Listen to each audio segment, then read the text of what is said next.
Un chantier colossal. Le rempart du château d'Amboise menace de s'effondrer. Depuis 4 mois, des ouvriers consolident cette fortification. Fissures et pierres disjointes, les conséquences du changement climatique.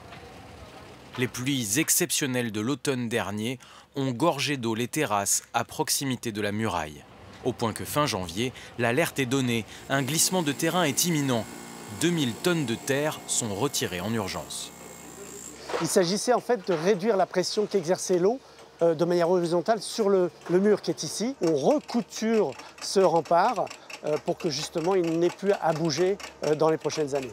À l'aide d'une foreuse, ces pieux métalliques sont enfoncés dans la roche jusqu'à 40 mètres de profondeur. Opération à haut risque sous la surveillance permanente de ces capteurs. Un chantier exceptionnel pour un budget conséquent, 2,5 millions d'euros. Des travaux d'urgence pour protéger les maisons situées en contrebas. 80 personnes ont été évacuées, dont cette locataire. Alors moi j'habitais, donc c'est le premier étage juste en face, là où il y a le volet roulant qui est descendu.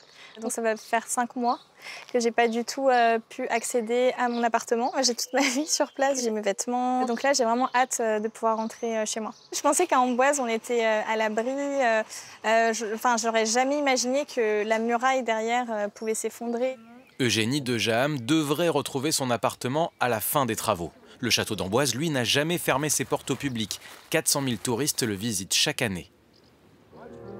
Amboise, mais aussi de nombreux châteaux de la Loire, des monuments exposés au changement climatique. Chambord aux inondations, Chenonceau menacé par la sécheresse, tout comme Azay-le-Rideau.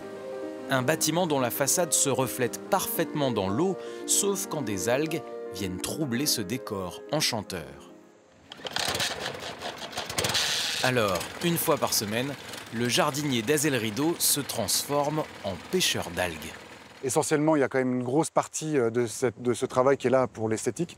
Et à côté de ça, le côté écologique, c'est que si on veut sauvegarder un minimum la faune aquatique qui se trouve dans ce miroir, il va falloir quand même qu'on élimine pas mal de quantité d'algues.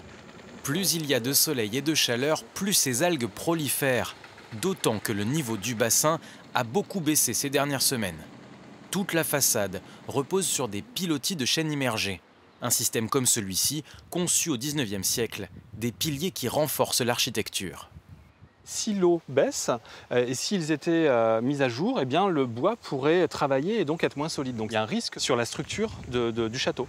Avec la hausse des températures, si l'Indre, la rivière qui borde le château, s'assèche, le bassin ne sera plus alimenté, un danger pour les fondations d'Azay-le-Rideau.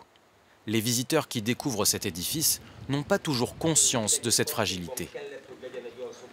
On se dit que ça a tellement vécu et que c'est là depuis tellement de siècles qu'on ne se dit pas que c'est une forte chaleur qui va forcément venir les impacter, mais ça pose question quand même. Ouais. D'autres sites du patrimoine, comme le château de Chantilly ou le château d'If à Marseille, pourraient aussi être affectés par le changement climatique d'ici à 2050.